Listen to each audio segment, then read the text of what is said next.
Ouais, je voudrais pas qu'il y ait trop de déçus, quoi. On a 2 minutes de Ah, retard. ça y est, on est en direct. Ça y est? Oui. Ah oui, exact. Bon, bah écoute, c'est cool. Eh bien, bonsoir tout le monde. C'est cool. Bon, bah écoute, bonsoir tout le monde. Bonsoir à toi, Julien. Et merci. Salut. Ben, merci Merci. à toi. Merci. Merci d'accepter que je, que je m'intéresse à toi, pas simplement à ton projet, mais à toi, à qui tu es, à l'homme que tu es, et aussi, ben, bien sûr, au projet qui est d'actualité chez toi aujourd'hui dans ta vie, quoi. Alors Ouais. pourquoi? Pourquoi? Ben, le dire en quelques mots, parce que voilà, j'ai créé une école de développement personnel et que de ce que j'ai découvert de toi, il y a des choses qui m'intéressent, d'autant plus que depuis le début de l'année, et ça va te parler, j'ai rajouté avec 8 personnes une chaîne spécifique qui s'appelle Poisson dans l'eau. Et cette chaîne, c'est vraiment mettre à la disposition du plus grand nombre de monsieur et madame tout le monde le développement personnel. Super. Donc, vraiment, là, il y a quelque chose de commun. C'est l'histoire du mettre à la disposition du plus grand nombre. Alors, chacun à sa façon, chacun, toi. Ouais. Donc, ben, je me suis dit que c'était vachement intéressant de comparer aussi et de t'interroger pour peut-être me nourrir, on disait tout à l'heure tous les deux, pour modéliser, c'est-à-dire m'inspirer aussi de ce que tu fais, de ton parcours, de ce que tu as peut-être rencontré comme difficulté, des questions que tu te poses aussi. Et donc là, peut-être la chose que j'ai découvert de toi et peut-être qui m'a touché quand j'ai regardé ton TEDx, c'est le parcours humain, quoi.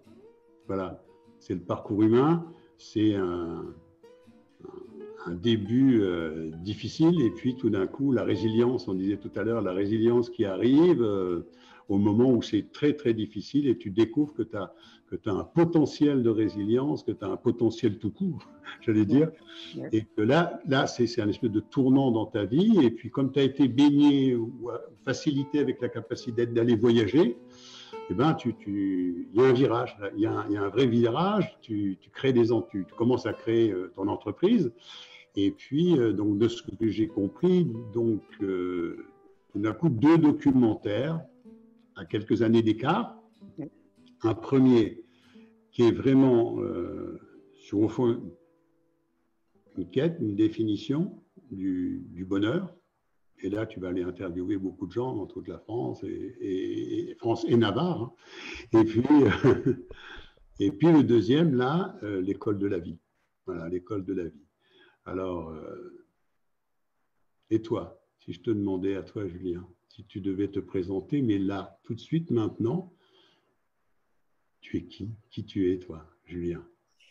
Mais moi, je me considère comme un citoyen, en fait. Je me considère comme un citoyen du monde qui fait sa part, tu sais, un peu comme le colibri, et qui est profondément ancré, en fait, dans ses valeurs et qui suit son cheminement. Et tout ça, je pense que c'est grâce, justement, à une espèce de révélation assez tôt de ce que j'appelle, moi, mes excellences. En fait, assez tôt, j'ai découvert là où j'étais vraiment bon, où c'était très fluide, très simple, en fait, pour moi. Ça ne nécessitait pas beaucoup d'efforts. Et puis à un moment donné, à l'âge de 23 ans, là j'en ai 41, et à l'âge de 23 ans, j'ai eu envie en fait de voler de mes propres ailes dans l'idée de mettre à contribution mes excellences, mais pour les autres, pour le bien commun, pour un département, pour ma famille, pour mes amis. J'avais envie de mettre à contribution pour les autres. Et ouais, c'est ce qui m'a animé. Donc, en fait, moi, je me considère comme un citoyen parce que je pense évidemment, on est tous des citoyens avant tout et on a tous des potentiels en nous qui sont juste extraordinaires, mais qui ne sont pas exploités. Parce que assez tôt dans notre modèle de société, on nous conditionne justement à essayer de tous rentrer quand même globalement dans le même moule, à suivre bien les rails comme il faut. Et donc, du coup, on peut pas en fait s'exprimer tel qu'on est réellement, vraiment dans le plein potentiel de qui on est. Et c'est pour ça que très souvent, moi, c'est ce que je constate dans mes activités, arrivé à 50 ans, il y a un phénomène où beaucoup en fait ont un gros déclic, ils sont occupés de leurs enfants, ils ont fait une carrière professionnelle qui était plus alimentaire qu'autre chose. Et à un moment donné, ils ont envie de donner du sens à leur vie, à leur activité professionnelle et personnelle. Et là, il y a un grand chamboulement en fait dans leur vie.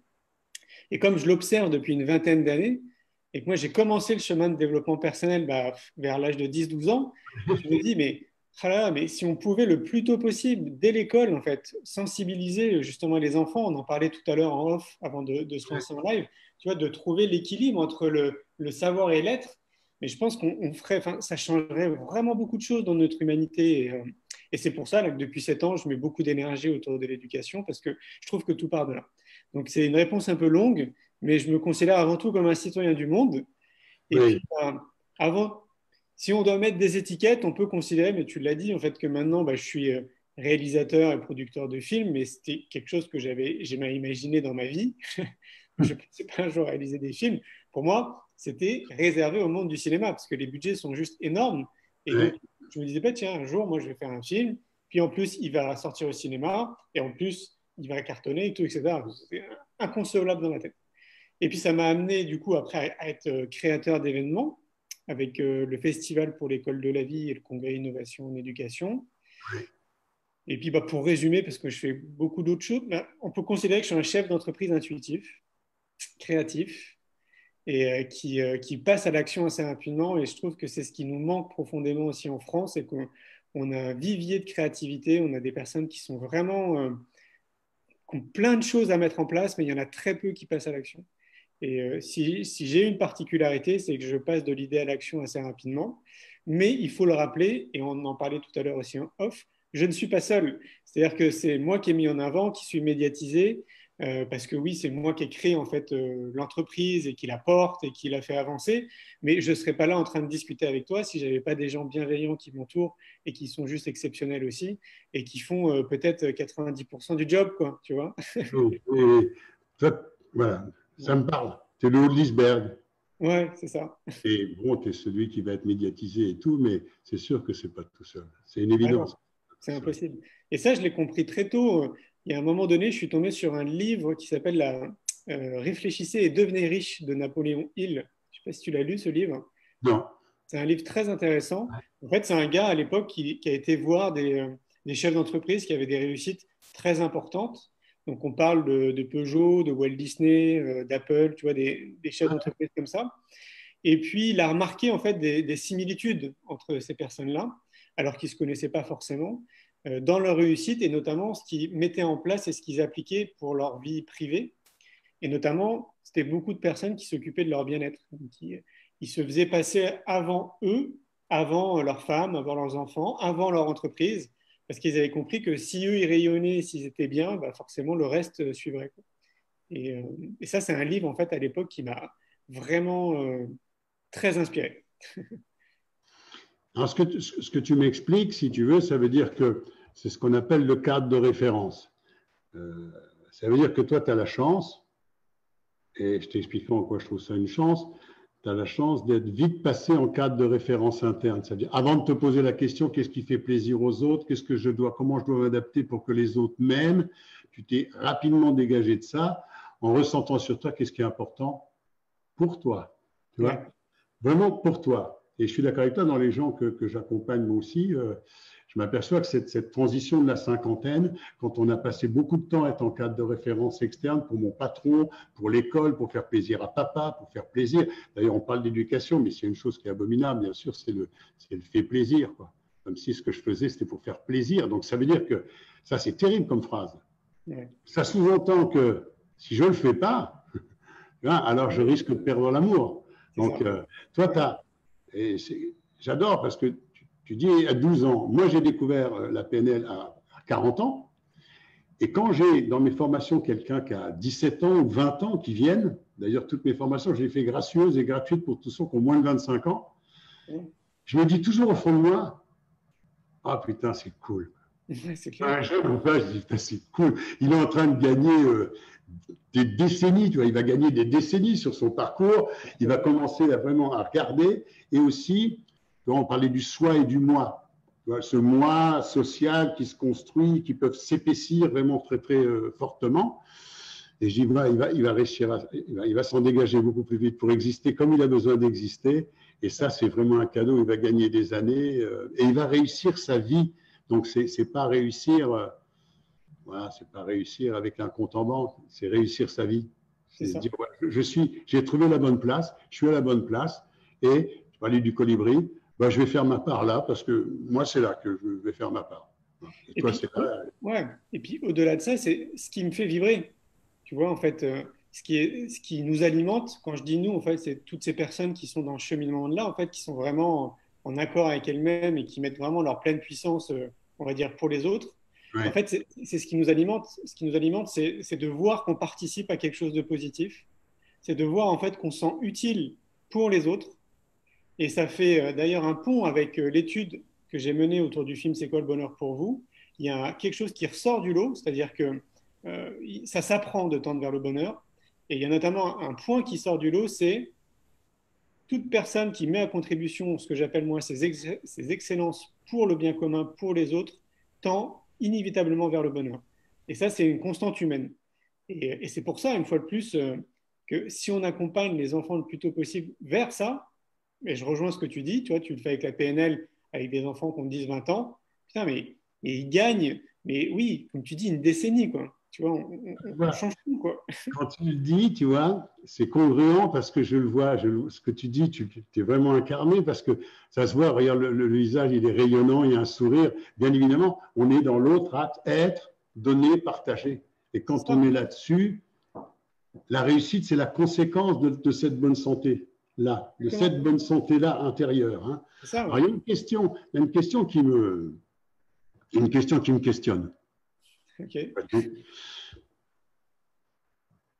J'ai écouté ton parcours et je comprends au moins cette démarche d'aller chercher, si ce n'est pas une définition, mais une réponse au bonheur. C'est quoi le bonheur? Voilà.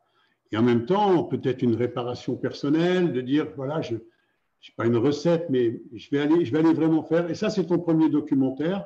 Mais je vais vraiment m'intéresser au bonheur. C'est quoi le bonheur? Et tu le fais très bien. Et aujourd'hui, c'est l'école de la vie. Quel est le processus? Le tien, parce qu'il s'est passé un peu de temps, quelques années, toi. Et je me dis, bon, qu'est-ce qui s'est fait? Certainement des rencontres, mais comme ton propre processus, toi, pour passer de l'un à l'autre, même si on peut sentir qu'il y a du lien. Le tien, c'est comment? Ouais, déjà, ce qu'il faut comprendre, c'est ce que je te disais en amont, c'est que je me considère comme un chef d'entreprise intuitif. Et Hum. donc, j'ai le sentiment que, notamment en France, c'est un peu le cas, c'est un peu différent dans d'autres pays, qu'il n'y a pas énormément de chefs d'entreprise qui fonctionnent de manière intuitive. Et ça consiste en quoi, en fait? C'est que moi, j'écoute mon intuition depuis que je suis tout petit. Je suis très relié à elle et je la cultive. Oui. Donc, ce qui veut dire que quand je sens quelque chose, je le fais. Si je ne le sens pas, je ne le fais pas. Et c'est valable pour plein de choses. Et là, en l'occurrence, pour le film C'est quoi le bonheur pour vous? Comme je te le disais en amont, j'avais jamais imaginé un jour faire un film. Et en fait, c'est parti d'un détail. J'étais au Canada, j'ai organisé une rencontre de thérapeutes à Montréal pour créer du lien entre la France et le Canada. Ouais. Et j'avais décidé de rester un mois sur place pour créer des ponts. Et un jour, moi, quand je me déplace, je dors chez les gens. Et un jour, en fait, je dormais chez une jeune fille et il faisait, je crois, moins 40 degrés. On ne pouvait pas sortir.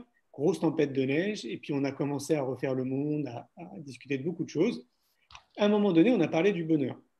Et spontanément, tu vois, là, j'ai mon téléphone portable aussi qui est sur ma table. Et je lui ai dit, écoute, ça ne te dérange pas que je te filme quand tu me donnes ta définition. Je ne savais pas à l'époque dans quoi je m'embarquais, tu vois. Et donc, je fais ça. Et puis le soir, je me couche, je regarde cette vidéo. Je trouve ça génial. Un de mes canaux intuitifs, c'est d'avoir des frissons. Quand j'ai des frissons, c'est plutôt bon signe. Et là, en regardant cette vidéo, je suis parcouru de frissons, mais de tout mon corps. Et là, je me dis, OK, bon. Et comme c'est difficile de donner une définition à l'intuition, tu vois, c'est vraiment un ressenti. Je me dis, bon, tiens, je suis un mois au Canada, je vais interviewer des gens que je croise comme ça, dans le train, partout, ceux qui acceptent que je les filme avec mon téléphone. Et puis, Inch'Allah, on verra bien ce que ça donne. Et donc, j'en ai interviewé, je crois, une vingtaine, ou 20, 25. En parallèle de ça, je les ai envoyés au bureau en France. Et ils me disaient tous à chaque fois, waouh, c'est génial et tout. Et donc, Hum. on publiait ça, tu vois, sur les pages Facebook, dans les réseaux, etc. Parce que j'avais déjà cette idée en me disant, waouh, mais j'ai le sentiment que les gens ne réfléchissent pas en fait à cette question. Donc, si on les publie, si on met une petite lumière sur cette question, ça va amener d'autres gens à réfléchir à cette question qui est simple, c'est quoi le bonheur pour toi en fait? Hum.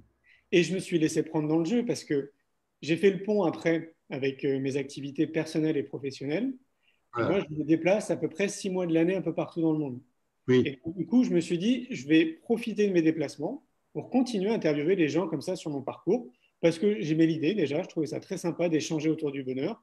Et puis, c'était, je sais pas, comme un petit objectif très sympathique, tu vois, qui était, Ouais, euh, ouais. qui était calé sur mon parcours. Et en fait, ça a duré pendant 4 ans. Donc, je me suis fait embarquer dans cette idée d'aller interviewer des gens un peu partout dans le monde, à tel point qu'à un moment donné, j'ai voulu aller voir des spécialistes, des maîtres spirituels, des gourous, des scientifiques. Je voulais voilà, rencontrer des experts dans leur domaine et partager encore plus sur cette notion de bonheur. Mais c'était de la curiosité et c'était, et là je raccroche avec ce qu'on se disait avant, c'est que quand je publiais ces interviews sur la chaîne YouTube qu'on a créée à cet effet, qui s'appelle Néo Bien-être, en Oui. l'espace de quelques semaines, à chaque fois que je publiais une vidéo, j'avais Ah, des commentaires ou des messages de personnes qui me disaient mais merci, ça a généré un déclic, ça a changé ma vie d'avoir écouté cette interview. Et là, je prenais tout doucement la proportion en fait des choses en me disant mais waouh, en fait c'est un super outil pour sensibiliser les gens, apporter un regard un peu différent sur la vie, sur ce que je fais en fait depuis que j'ai créé mon entreprise. Et je n'avais pas imaginé en fait ce canal-là. Et donc, au bout de 4 ans, je me suis dit, bon, en fait, je pourrais continuer toute ma vie à aller interviewer les gens partout dans le monde, c'est sans fin. hum. J'avais déjà interviewé plus de 1500 personnes, j'avais été dans plus de 25 pays. À chaque fois, je partais seul, je n'avais pas d'équipe de tournage, donc j'avais 20 kilos de matos avec moi, plus un drone sur le dos. Et je commençais un peu fatigué. Et donc, du coup, je me suis dit, bon, allez, je m'arrête là, et puis je vais essayer de faire un film avec ça. Mais c'était purement intuitif, tu vois, c'était pas réfléchi, parce que c'est pas mon métier. Je me suis juste dit, tiens, voilà, moi, comme j'ai un côté très autodidacte, allez, je vais essayer, quoi. Et puis, bah, j'ai essayé, mais en fait, c'est un vrai métier, donc j'ai pas réussi. Et comme une autre partie de ma vie, c'est des synchronicités, en fait, ma vie est Oui. régie par des synchronicités. Et donc, au moment où j'étais en train de réfléchir à trouver quelqu'un qui était vraiment bon là-dedans, il y a une personne qui passe un coup de fil, c'est Laurent Quérin, et c'est avec lui, en fait, que, du coup, j'ai réalisé le film. Parce qu'à l'époque, il cherchait un stage dans une entreprise, tu vois. Et donc, hein, il est venu salarié dans la boîte. Et donc, voilà. Et donc, on s'est lancé là-dedans, comme ça, mais vraiment en toute insouciance. Ça a mis 9 mois. Et au bout de 9 mois, on s'est dit, bon, allez, maintenant, on est content de nous, déjà. Le film nous plaisait à nous. Et on s'est dit, maintenant, on peut communiquer, en fait, sur le film. Et puis, voilà, on verra bien ce qui se passe, quoi. Et comme, une fois de plus, c'est une démarche intuitive, parce que normalement, c'est une maison de distribution, tu vois, qui s'occupe Oui, de la oui, production. Et nous, ce n'est pas notre métier. Donc, on s'est dit, voilà, on est une agence de com, on sait communiquer, on va en parler, quoi. Et en oui. fait, on ne s'attendait pas à ce qui s'est passé. C'est qu'en l'espace de 3 semaines à mois, on commençait à recevoir 80 demandes par jour de personnes qui voulaient organiser les projections du film. Et ça a duré pendant 2-3 ans. Donc, du coup, j'ai dû me structurer ici, j'ai dû embaucher des personnes pour nous aider à répondre à ce flux hyper important de personnes qui nous contactaient. Donc là, pour le coup, on s'est transformé en maison de distribution et de production de films. Bah oui. On s'est rajouté une casquette. Mon métier. Et voilà. Et donc, qu'est-ce qui s'est passé? C'est que ça faisait 1 an que je commençais à être sur les routes, dans des salles de ciné, pour discuter avec les gens après la projection du film. Et ben, je me suis aperçu que j'avais fait plus de 350 salles de cinéma, qu'il y avait déjà plus d'1 million de personnes qui avaient vu le film. Et là, je me suis dit, mais en fait, c'est un outil en communication qui est formidable, le film. Et comme un des sujets qui me tient à cœur, bah, c'est l'éducation, je me suis dit, je vais faire un deuxième film sur l'éducation. Je vais aller voir des professionnels de l'éducation. Et donc, D'accord. on va surfer un peu sur cette vague de tout ce qui s'est fait autour du film C'est quoi le bonheur pour vous pour propulser après derrière l'école de la vie. Donc, tu vois, il y a D'accord. une démarche intuitive, mais en même temps pragmatique. C'est la bonne alliance entre être et faire, tu vois. Donc, la particularité que je découvre chez toi, tu sais, quand j'accompagne des enfants, de temps en temps, j'accompagne des enfants sur des problématiques précises. Et c'est important pour moi qu'ils fassent le choix ou pas de travailler avec moi. Ouais. Et quand je termine une première rencontre, qui est toujours gracieuse pour qu'il n'y ait pas d'engagement, je les reçois. Puis à la fin, je regarde ces enfants parce qu'eux n'ont pas les filtres du moi. Oui. Et je leur dis, écoute-moi, si tu fais vraiment confiance à la part de toi qui sait, tu vois ce que tu appelles, toi, l'intuition, la part de toi qui sait, sans me poser de questions, Tu as envie de le faire, le boulot avec moi? Tu veux venir pendant 10 ans ou juste 4-5 fois? 3-4 fois, je dis c'est bien, 3-4 fois c'est vendu. Tu vois? Et c'est ce que j'appelle la part de nous qui sait. Tout le monde a fait l'expérience, tu sais, je rentre dans un boulot où je suis dans une relation avec une nana et je savais dès le début, je savais, je n'ai pas écouté la part de moi qui me dit c'est pas un bon plan, c'est pas le bon boulot, c'est pas.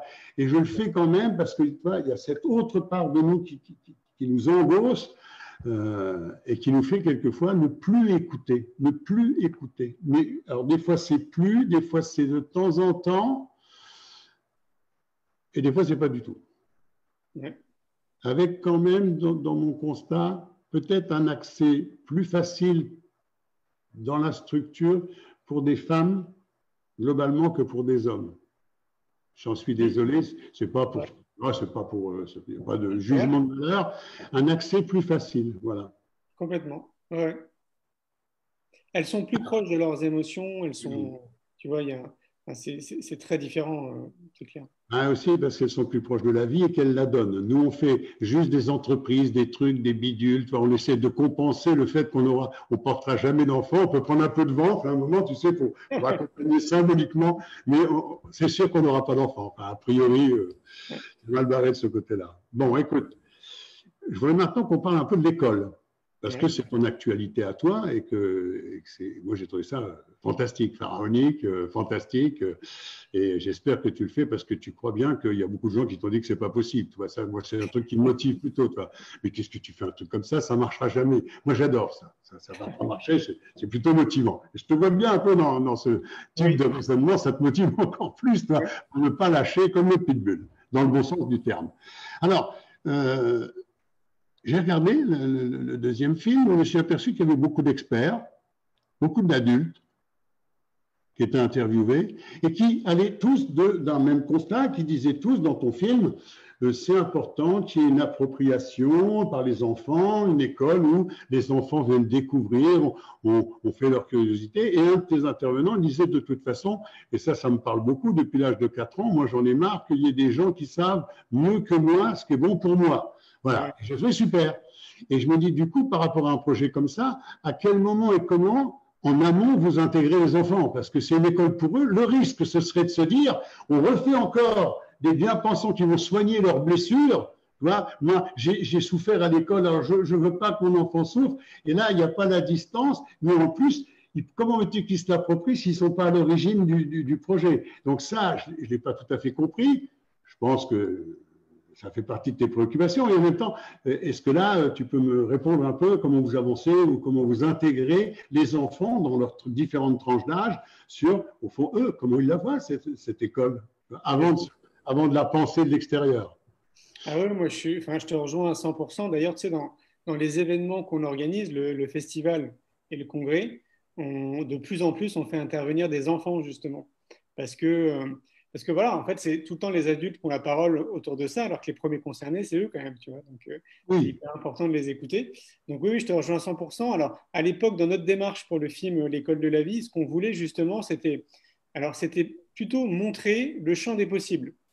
Ce qui nous manque là actuellement en France, et on pourrait même le globaliser mondialement, c'est un manque de médiatisation de tous ces outils, tous ces professionnels qui existent en dehors du système, donc en dehors de l'éducation nationale. Et en fait, il y a une flopée, c'est vraiment très impressionnant. Moi, je pense qu'il y a plus de 1000 activités différentes, donc potentiellement des professionnels qui peuvent accompagner les parents, les enfants et les enseignants. Et donc, notre désir avec l'école de la vie, une génération pour tout changer, c'est justement de mettre une lumière là-dessus en disant, attendez les gars, il y a des solutions quand même autour de nous, sauf qu'on ne nous en parle pas en fait. C'est-à-dire que les médias ne s'emparent pas du sujet. Donc, quand je parle des médias, je parle vraiment des grands médias, des grands mainstream que tout le monde regarde. Le sujet éducatif est très très peu abordé. L'éducation nationale n'en parle aussi très peu auprès de leurs enseignants. Donc, si je synthétise, il y a 50% des 1 million de salariés, des 1 million d'enseignants, 50% qui font la démarche d'aller chercher ce qui se passe à l'extérieur. Donc, on les retrouve dans notre festival, au congrès, où ils vont s'auto-former, ils vont payer de leur poche pour aller se former sur des outils qui sont pas payés en fait, par l'éducation nationale. Donc, tu vois, il y a ce truc-là. Et donc, nous, ce qu'on voulait, c'était vraiment éclairer cette partie-là. Après, dans ce cheminement-là, moi, j'ai rencontré beaucoup d'enfants pour le film, sauf que c'est compliqué d'un point de vue juridique de mettre des enfants au cinéma. Et, D'accord, ça y est, je comprends. La limite, elle est là, la limite ouais, voilà, ouais, juridique. D'accord, ouais. d'accord. Bon, c'était Et donc, juste pour vérifier. Je m'en doutais en même temps, voilà, je voulais poser la question. c'est un peu compliqué en fait. Ah, C'est un peu d'accord. compliqué. Et donc, comme je te l'ai dit, moi, c'est pas mon métier d'être réalisateur et producteur de films. J'étais à la simplicité, tu vois, pour pas trop me compliquer la tâche. J'ai compris. Par contre, on a envie de faire un troisième film, et donc, sans trop en raconter, on a envie justement quand même d'aller voir les enfants là, cette fois-ci. Et donc, on est en train de préparer un peu le terrain justement par rapport à ça, parce que c'est un peu longué en fait, pour être sûr que quand le film va sortir, et s'il est encore accessible 10, 15, 20 ans après, qu'on n'ait pas de soucis, qu'on ne vienne pas nous embêter. Donc, D'accord. il y a un gros cheminement. Donc voilà, c'est essentiellement pour ça, mais c'est vrai que c'est c'est trop dommage qu'on ne donne pas encore accès à la parole aux enfants, quoi. C'est vraiment. Et moi, j'essaie de plus en plus au Festival pour l'école de la vie, au Congrès, qui est vraiment, à un moment donné, une place pour eux. Là, c'était le 29 février et le 1er mars. On a deux enfants de 10 et 12 ans qui sont venus faire une conférence devant 600 personnes, donc une majorité d'enseignants pour parler de l'école que eux imaginaient, tu vois, l'école un peu de l'école de leur rêve, quoi. Mais je peux dire que c'était très très puissant, vraiment. Alors, qu'est-ce que ça m'évoque? Je comprends ce que tu me disais et en même temps, tu sais, c'est une école modeste que j'ai. En même temps, chaque fois que j'ai eu des enseignants, ils ont payé leur formation, mais ils ont quitté l'éducation nationale. Ah oui, c'est vrai. À un moment, à un moment, si tu veux, quand ils ont commencé, tu vois, à prendre du recul, à arrêter d'être des petits hamsters qui, au fond, comme chacun d'entre nous, quand on est dans le faire et avoir, on ressemble à des petits hamsters, il n'y a pas de recul. Tu vois. La question sur le bonheur, tu ne te la poses pas parce que tu te lèves le matin, tu fais la même chose que la veille, voilà, et puis tu grattes, tu grattes. Et donc, quand je leur donne l'occasion de descendre, comme les petits hamsters, je dis descends de ta roue. Descends de ta roue. Ben voilà, il y a des prises de conscience, et puis comme tu le dis, on en revient toujours à la même chose. Est-ce que ça a du sens dans ma vie? Est-ce que je me sens utile? C'est ça.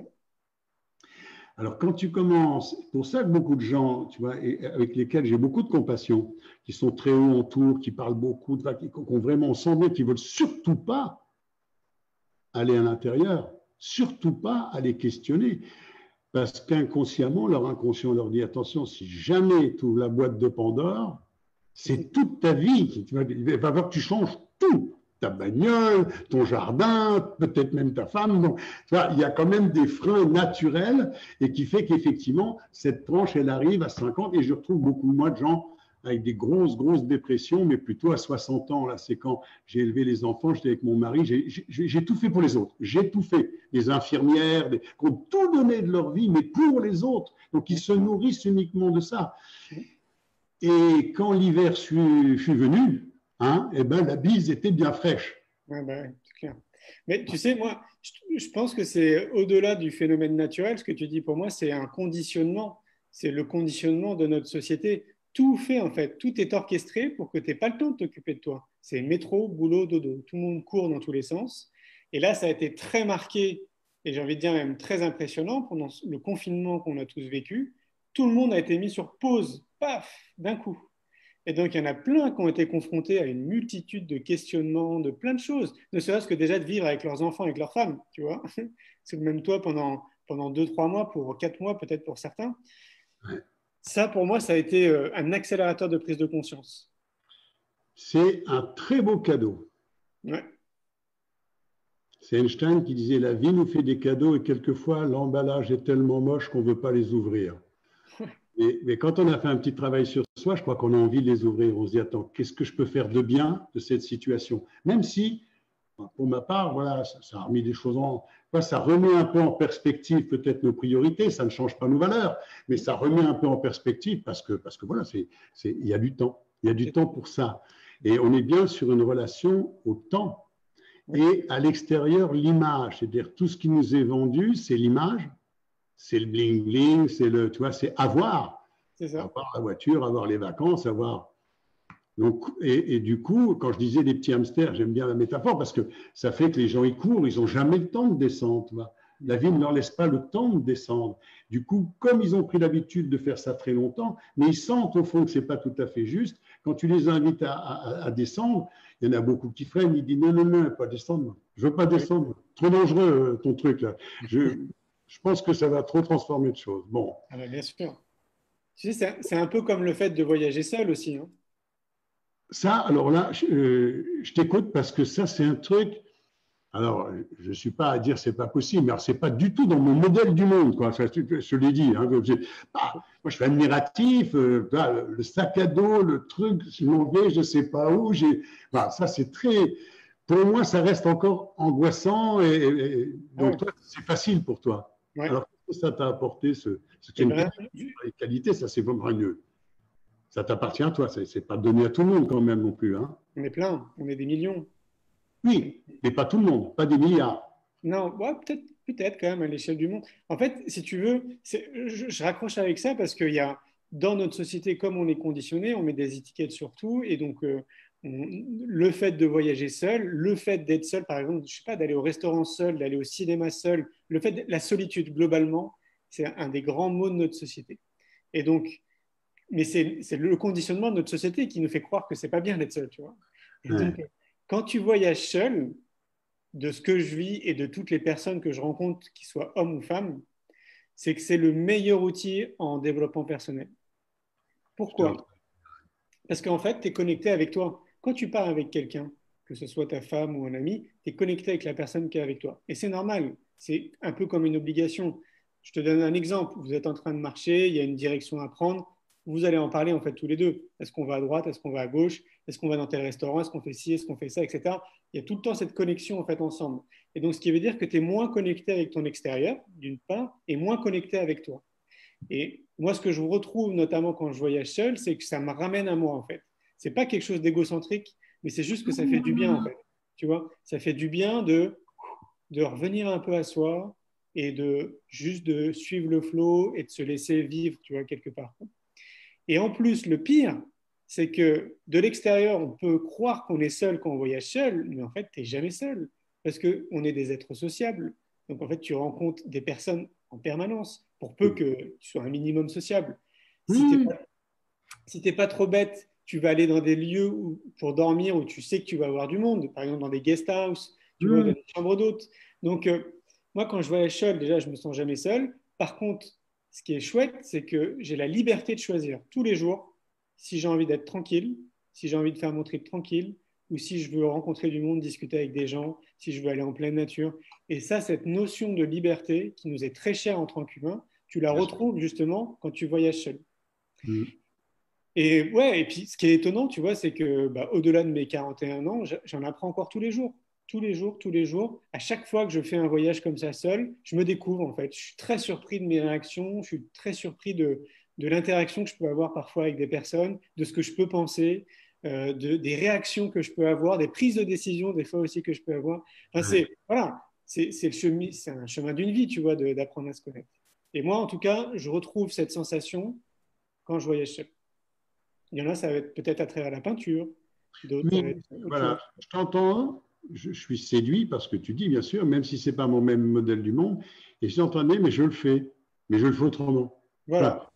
Voilà, je fais, j'en ai autant besoin que toi, mais je le fais autrement. J'ai trouvé ma manière à moi de me recentrer, voilà, parce que j'en ai vraiment besoin, et en même temps de me connecter, de créer des liens que je choisis, mais autrement. En tout cas, la tienne, je la trouve intéressante, particulière, voilà. Puis il y a une dimension aventurier que j'ai peut-être pas dans ma nature, puis j'ai peut-être pas trop envie de développer, mais donc je suis pas jaloux, mais je trouve que c'est super, c'est vraiment super.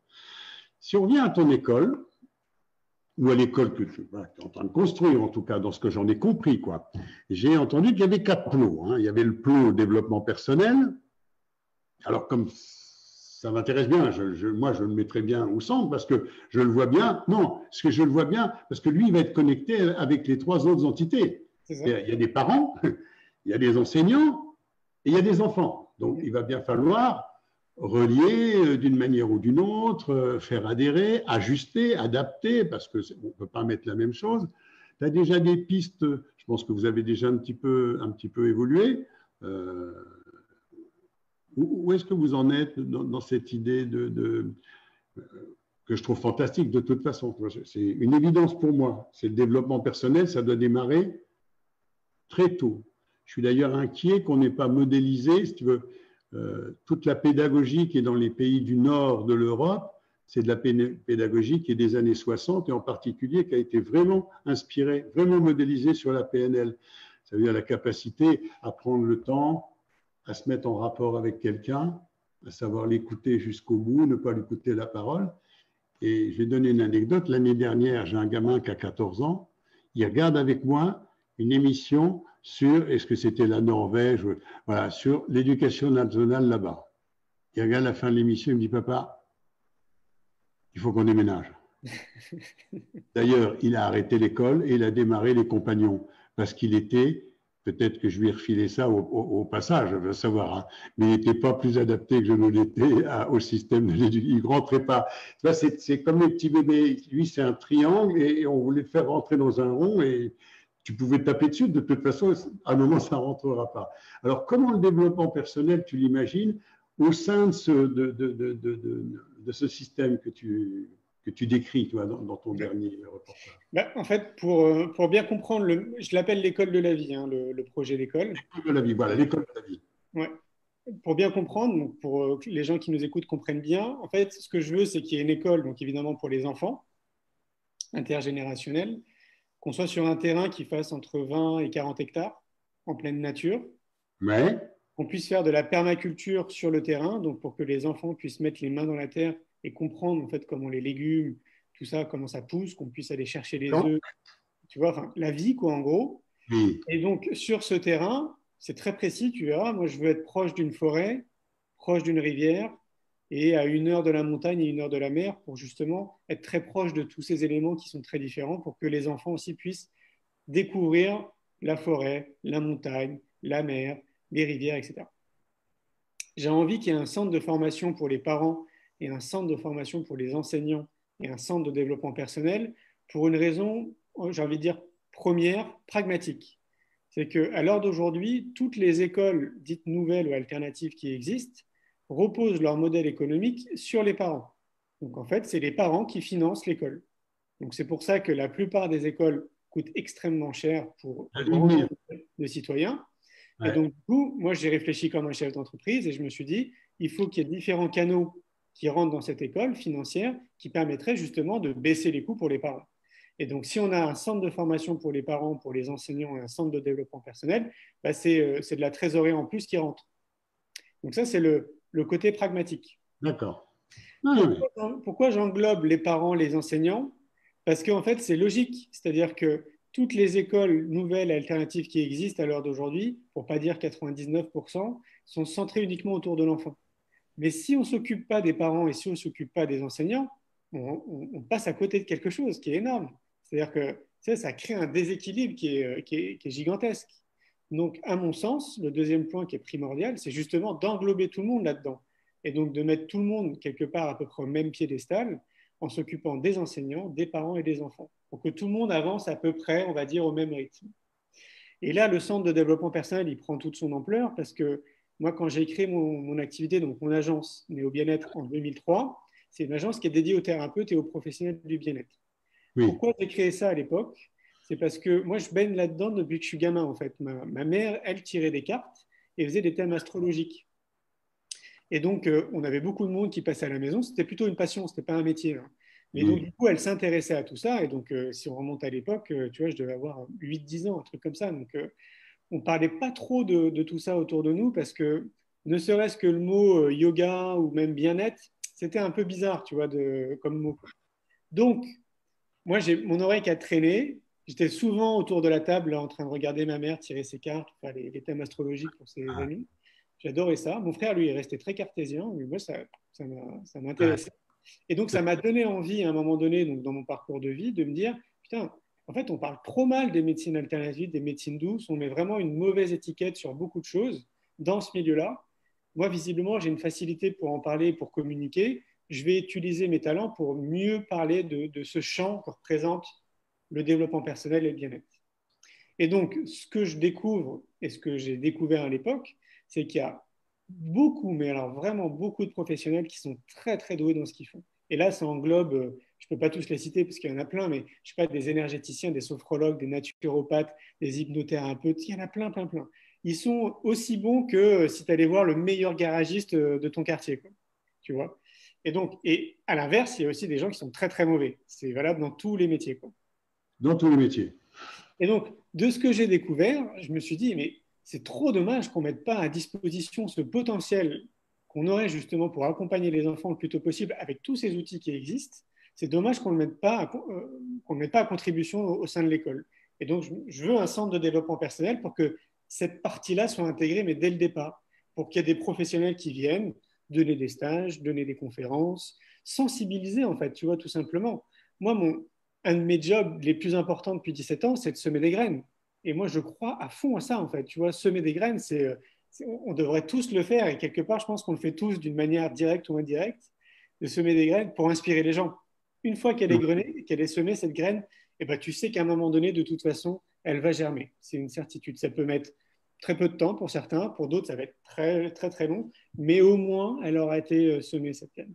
Et c'est ça pour moi qui est vraiment important, c'est non pas de faire des enfants qui sont déjà pré-modélisés à savoir ce que c'est un naturo, un sophrologue, à utiliser les énergies, etc., mais juste semer des graines et les sensibiliser à ces approches. Et évidemment, c'est pareil pour les parents et pour les enseignants. Oui. Donc, dans une volonté d'ouverture et d'intégration. Exactement. Ouais. Et Et après, chacun fait comme il veut. j'ai regardé ton site, c'est une intégration large, quoi. Tu vois, là, il y a vraiment une intégration large qui peut aussi, tu vois, sortir de notre domaine de croyance et tout, et en même temps, voilà, c'est intégré parce que ça existe. Et tu prêches un convaincu, tu sais. En même temps, tu disais la presse, mais la presse, la médecine allopathique a un mépris assez profond pour tout ce qui n'est pas, tu vois, voilà, qui ne rentre pas dans les fourches codines de leur représentation du monde. Donc, pour l'instant, on ne peut pas attendre de ce côté-là une révolution.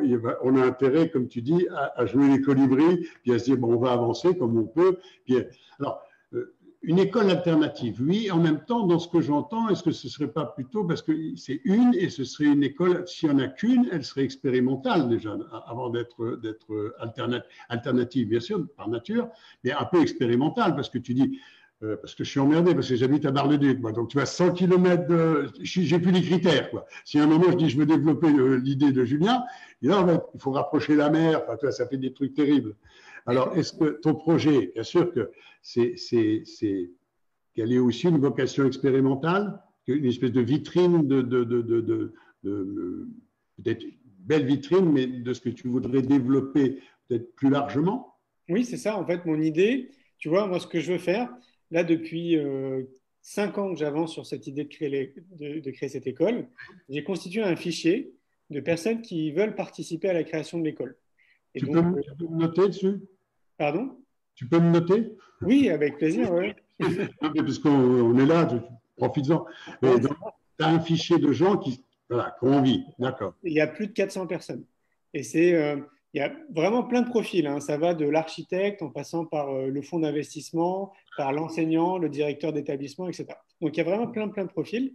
Ce que je veux te dire par là, c'est que moi, je me sens pas du tout diriger l'école. C'est pas mon métier, c'est pas mon rôle, et c'est pas là où j'excelle. Donc moi, mon désir, c'est de m'entourer d'une équipe de bonnes personnes qui sont douées dans chaque type d'activité, de porter le projet, parce que moi, je suis plutôt, ça c'est mon truc à moi, tu vois, de porter les projets, de les mettre en lumière, de défricher, en fait. Tu sais, je suis un peu comme un aventurier, j'aime bien défricher, ouvrir des voies et inspirer après les autres, peut-être à se lancer aussi là-dedans. Donc, moi, ce que je pense, c'est qu'une école, c'est comme une entreprise. Donc, à mon avis, il nous faudra à peu près 5 ans quand elle sera existante pour que ça fonctionne bien. Oui. Quand on sera satisfait, on aura un dossier à transmettre. Et donc, mon idée, c'est de dire, voilà les gars, nous, on a réussi à faire ça, ça fonctionne comme ça. Si tu veux créer une école de la vie, voilà comment il faut faire.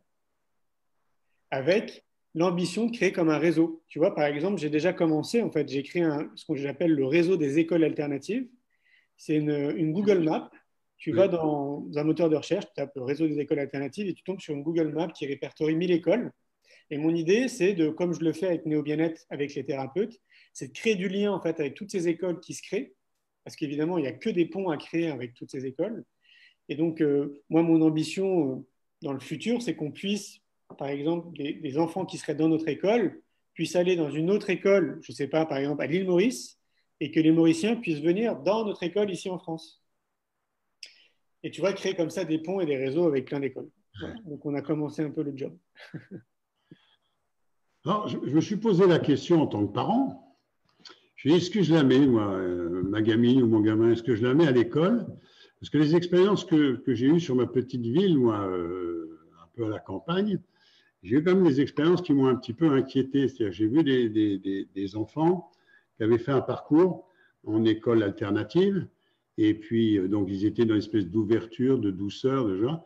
Et comme l'école alternative, elle s'arrêtait en sixième, ils ont été propulsés au lycée qui est juste derrière chez moi, et ça a été mais d'une violence. C'est-à-dire que les parents voulaient faire bien en trouvant quelque chose là. Ça veut dire que quelle est l'amplitude que tu donnes à une école comme ça, toi on y rentre à quel âge? On termine à quel âge?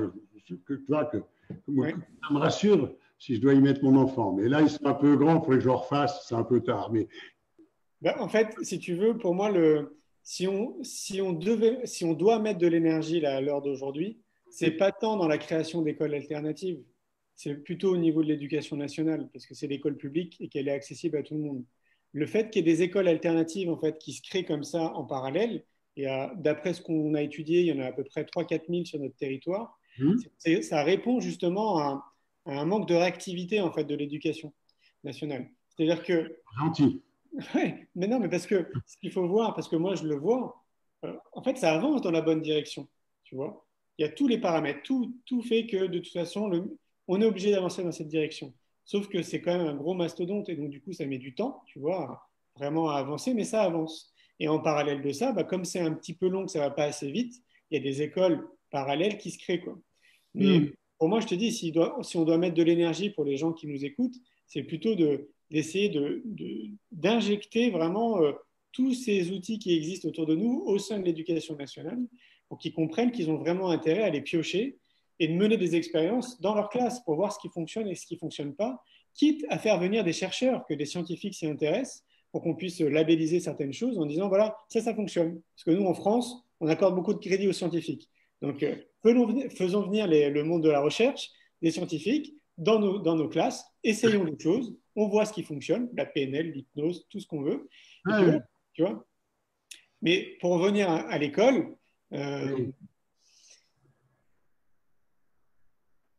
tu sais, en fait, pour moi, une école, c'est un peu comme si tu crées une entreprise. Donc, toutes les écoles qui existent là aujourd'hui sont le reflet du chef d'entreprise, de la personne qui a décidé de se lancer pour créer l'école. Donc, même si on prend par exemple le courant Montessori et que tu vas voir 3 écoles Montessori, tu verras que ça n'aura rien à voir. Rien à voir. Mais alors là, tu prêches un convaincu, ça n'aura rien à voir. C'est ça. Parce que l'identité, elle va être donnée par celui qui est là, celui qui la dirige. Donc ça, non, bien évidemment. Exactement. Et donc, du coup, est-ce que tu vas mettre tes enfants ou pas dans l'école de la vie? C'est est-ce que tu vibres en fait avec qui je suis ou pas, quoi. Si le feeling passe, si tu me sens bien, tu verras qu'après, quand tu viendras visiter l'école, l'équipe constitutive, ce qu'on aura fait sur place, ça va te parler. Et donc, tu te diras, ah bah ouais, moi, ça me plaît bien. Et donc, du coup, tu laisseras tes enfants. Mais tu sais, c'est valable dans plein de choses. Pendant 6 ans, j'ai organisé des rencontres interthérapeutes dans 17 villes en France et dans plein de pays. Ouais. Et à un moment donné, très rapidement, d'ailleurs, au bout de 2 ans, on me disait, Julien, est-ce que tu veux pas que je m'occupe de la rencontre à Lyon, moi à Bruxelles, moi à Bordeaux? C'était cool, c'était vraiment plutôt une bonne idée. Et donc, dans un premier temps, j'ai dit, bah, allez, pourquoi pas, on tente. Et ça a duré quoi, 2 mois. Et pourquoi j'ai arrêté? Parce que, je reviens à ce que je te disais, c'est que ceux qui organisaient les rencontres, du coup, à ma place, sont complètement différents de ce que je suis, de leur énergie, de leur histoire. Et donc, l'ambiance de la rencontre, l'énergie qu'il y avait dans la rencontre était totalement différente de ce que je faisais moi quand j'étais présent. Et donc, on en revient toujours au même stade. Et pour moi, ça, c'est un casse-tête, tu vois. Je me dis, mais comment je pourrais trouver un jour un clown, ou un clown aussi, de Julien Perron, tu vois, qui pourrait faire exactement la même chose, quoi. Alors, là, je pense, c'est vraiment un point commun parce que je suis un peu plus avancé en âge que toi. et que l'école que j'ai créée, ben, je suis en train de me poser la question, il faut que je la transmette, il faut que j'arrête de transmettre et que je commence à transmettre pour les gens qui transmettent. Et avec toujours cette inquiétude, comment ne pas perdre de qualité, garder l'esprit et garder, mais le problème, il ne va pas que je fasse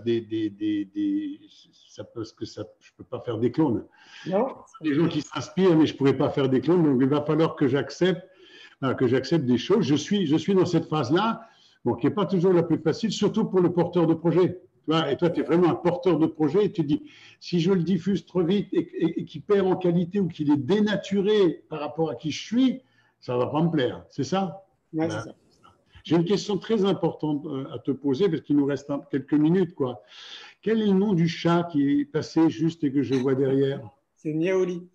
Ah, tu vois, parce que quand même, je veux dire, je pensais qu'on était tous les deux, mais je vois qu'on a été rejoints par Niaoli. Bon, Niaoli. c'est super. Ah ben, je suis ravi que tu l'aies vu. Ouais. J'ai vu, ça a l'air sympa. Qu'est-ce que j'avais que je voulais te dire au Bhoutan, toi qui voyages beaucoup, au Bhoutan, on a retiré le PIB pour le remplacer par le bonheur intérieur brut. Ouais. Qu'est-ce que tu en penses comme pays, comme démarche? C'est des gens qui sont très avancés, enfin, très avancés. Tu parles de permaculture, en tout cas, ils ont vraiment des avancées exceptionnelles dans des domaines où je trouve qu'on est quand même un peu en retard, nous. Hein, parce que la machine est plus grosse, elle est consciente, mais elle est plus grosse, mais en particulier en termes d'éducation. Qu'est-ce que ça fait l'idée d'intégrer le bonheur dans nos indicateurs? Ouais, il y a de plus en plus dans les entreprises du truc sur la qualité de vie au travail, sur le, tu vois, on s'intéresse quand même un peu le bien-être.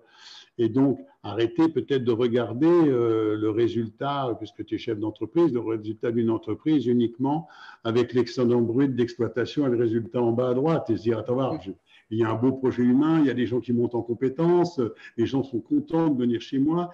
La résultante, c'est qu'effectivement, ben, les gens sont bien, j'ai aussi peu d'absentéisme, peu de problèmes.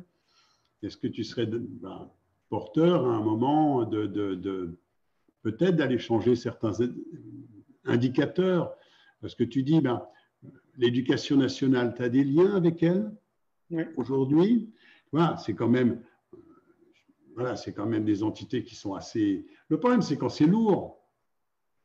Quand moi, j'interviens dans une entreprise, si tu veux, pour travailler sur du management, s'il y a 70 personnes, en 3 mois, tu fais un beau travail et tu as des résultats.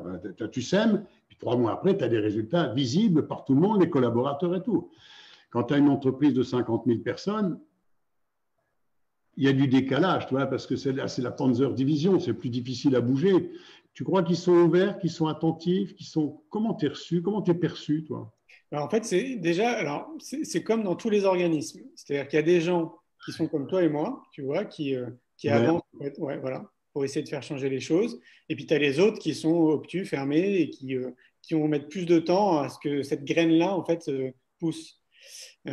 Comment ils nous perçoivent? Bah, pour le moment, en tout cas, plutôt d'un bon œil, parce que je vais reprendre des termes qu'on m'a cités il n'y a pas si longtemps que ça remonte à quelques mois. En fait, j'ai une amie qui travaille de très près justement avec eux.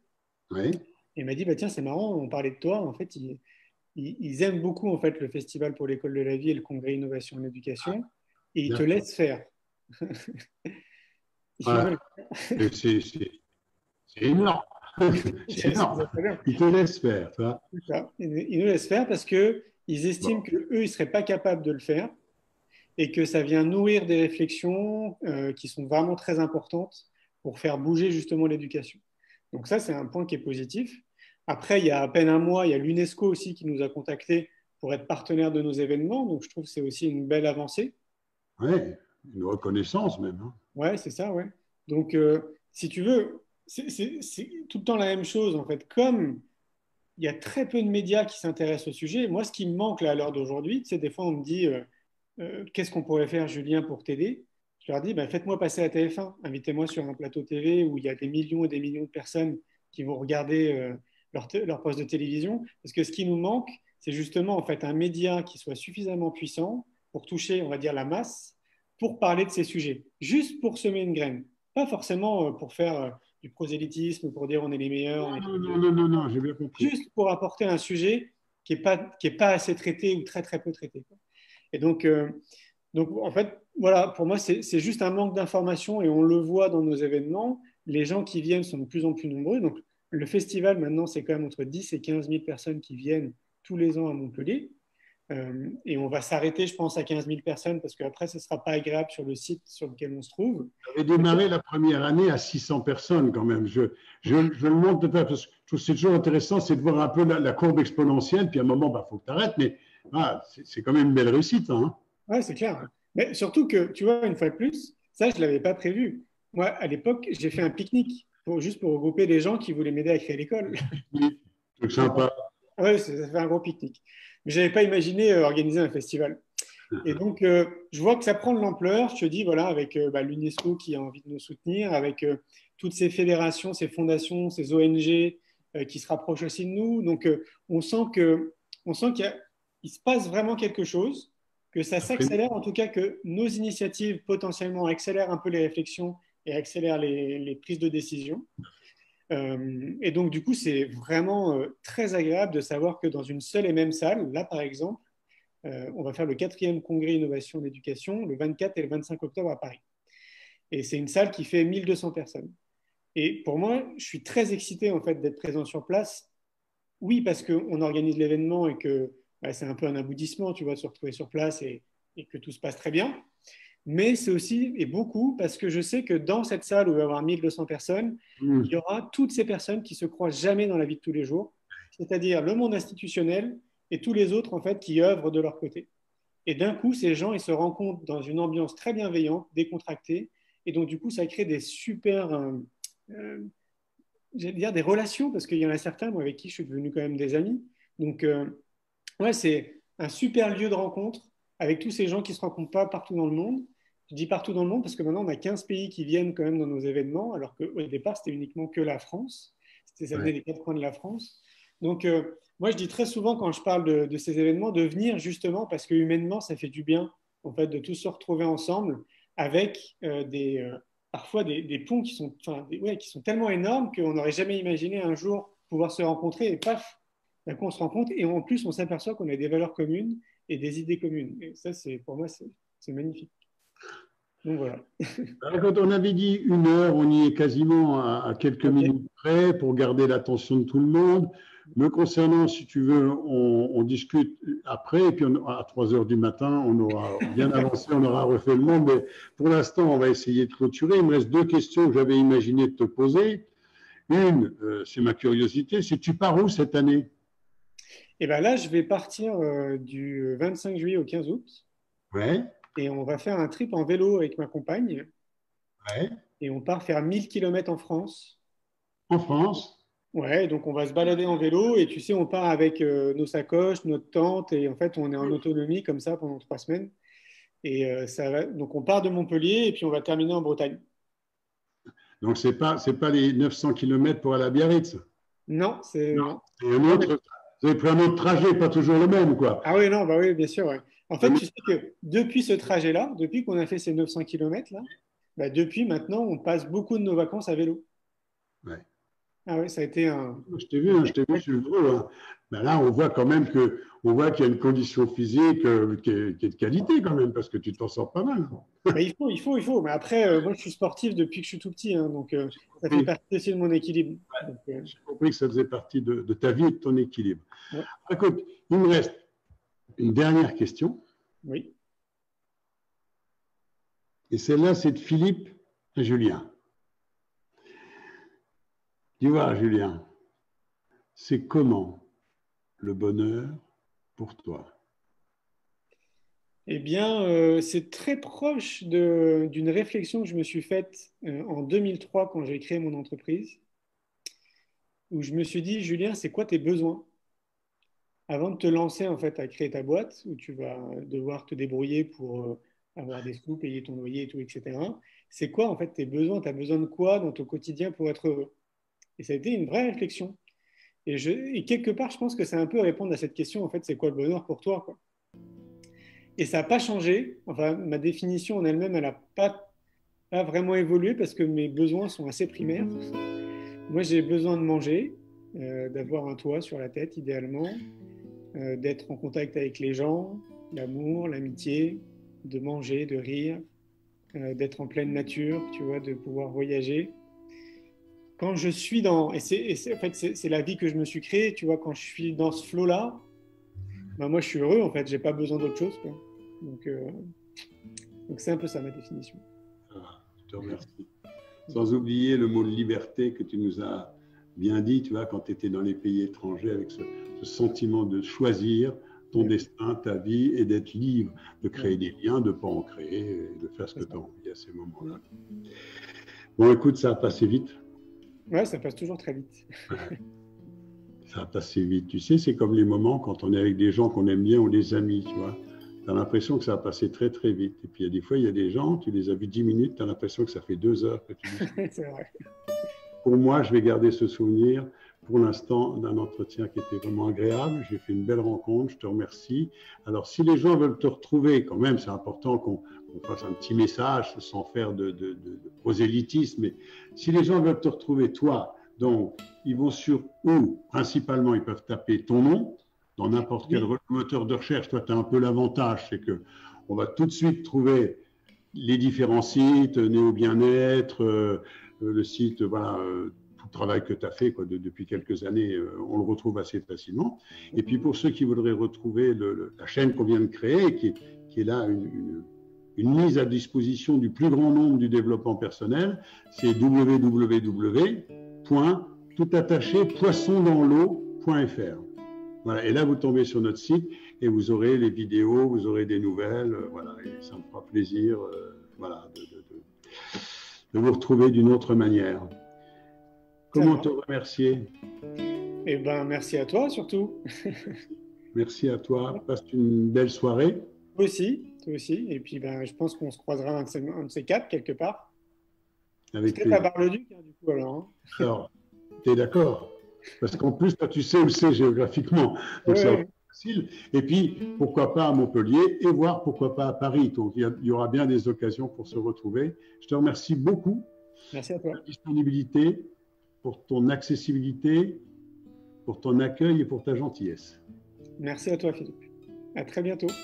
Portez-vous bien, porte-toi bien. Et puis, j'espère vraiment à bientôt. Alors, je fais quoi, moi? Je ferme, là, on arrête, c'est fini. Oui, parce que ça, en fait, il faut que tu arrêtes. Ouais, c'est ça. Ça, c'est le truc un peu compliqué. Donc, écoute, je vais arrêter et puis je te souhaite de passer une belle fin de journée. À bientôt à vous et à bientôt à toi. Bye bye.